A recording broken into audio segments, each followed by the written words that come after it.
PM Modi की rally के बाद दिल्ली विधानसभा का चुनाव अब पूरी तरह से गर्म हो गया है। तो वहीं रमेश पिधूड़ी के दिए गए 2 विवादित बयान के बाद ने तो दिल्ली के चुनावी माहौल की तपिश को बढ़ा दिया है, जिसे लेकर आम आदमी पार्टी पूरी बीजेपी पर हमलावर थी। तो वहीं इस बीच चुनावों की तारीखों के ऐलान से पहले जिस सीएजी रिपोर्ट को पेश करने के लिए बीजेपी हाई कोर्ट तक चली गई, स्पीकर के ऑफिस में धरना तक दे दिया, उसका एक हिस्सा मीडिया में लीक हो गया।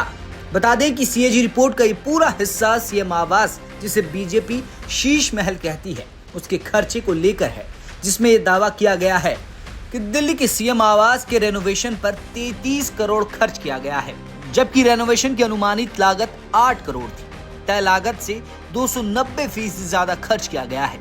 इस रिपोर्ट में सीएम आवास में लगाए गए सामानों का भी जिक्र किया गया है।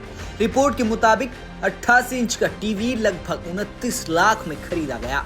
इसके अलावा अन्य 10 टीवी पर 43.9 लाख रुपए खर्च किया गया। 6.5 लाख में 2 ओवन स्टीम लगाए गए। 1.8 लाख रुपए में माइक्रोवेव ओवन लगाया गया। 1.9 लाख रुपए की वॉशिंग मशीन खरीदी गई है। 10 बेड और सोफे पर 13 लाख खर्च हुए हैं। दिल्ली सरकार के पीडब्ल्यूडी की तरफ से बंगले में जकूजी और स्पा की भी व्यवस्था की गई थी, जिस पर 19.5 लाख रुपए खर्च हुए।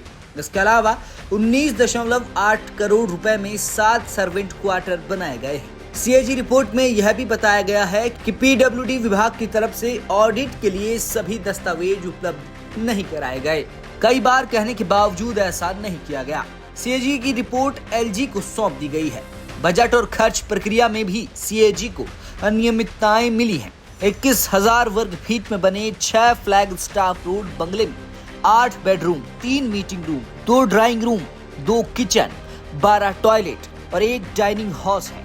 3 मंजिला इमारत में 24 सोफे, 76 टेबल, 45 कुर्सियां, 8 बेड, 5 रिक्लाइनर सोफे हैं। प्रत्येक सोफे की कीमत 81,000 है। 11 अक्टूबर 2024 को पीडब्ल्यूडी द्वारा बनाई गई इन्वेंट्री के अनुसार इसमें 45 बोस सीलिंग स्पीकर, 50 एसी थे, जो कि रसोई, शौचालय, वॉशिंग एरिया, जिम और अन्य जगहों पर लगाए गए थे। रिपोर्ट में 96 लाख के पर्दे, 39 लाख रुपए का किचन का सामान, 20 लाख का टीवी कंसोल, 18 लाख का ट्रेडमिल और जिम का सामान, 16 लाख रुपए के सिल्क के कॉर्पेट, दीवारों के लिए 66 लाख का मार्बल स्टोन, जिसका शुरुआती खर्च 20 लाख रुपए था। कैग रिपोर्ट में दिल्ली के मुख्यमंत्री निवास को लेकर 139 सवाल उठाए गए हैं। रिपोर्ट में कहा गया है कि पीडब्ल्यूडी ने निजी संस्था के तौर पर काम किया, बिना इजाजत करोड़ों रुपए बंगला बनाने के लिए खर्च किए। कैग रिपोर्ट में यह भी कहा गया है कि बिना इजाजत के लिए इमरजेंसी क्लूज का इस्तेमाल करके बंगला बनाया है। साथ ही दावा किया गया है कि एमसीडी की इजाजत लिए बिना बंगला बनाया गया। अब बीजेपी ने सीएजी रिपोर्ट के सामने आने के बाद अरविंद केजरीवाल समेत पूरी आम आदमी पार्टी पर हमला बोल दिया है। खुद पीएम मोदी अपनी दोनों रैलियों में शीश महल का जिक्र कर अरविंद केजरीवाल को घेर चुके हैं। तो अब बीजेपी ने एक ऐसी गाड़ी तैयार की है जिसमें सीएम आवास को पूरी दिल्ली को दिखाया जा रहा है। तो कुल मिलाकर ये तो साफ है कि बीजेपी सीएम आवास पर हुए खर्च को अपने चुनावी मुद्दे में सबसे आगे रखेगी। अब तो सीएजी की रिपोर्ट ने भी बीजेपी के दावों पर मुहर लगा दी है।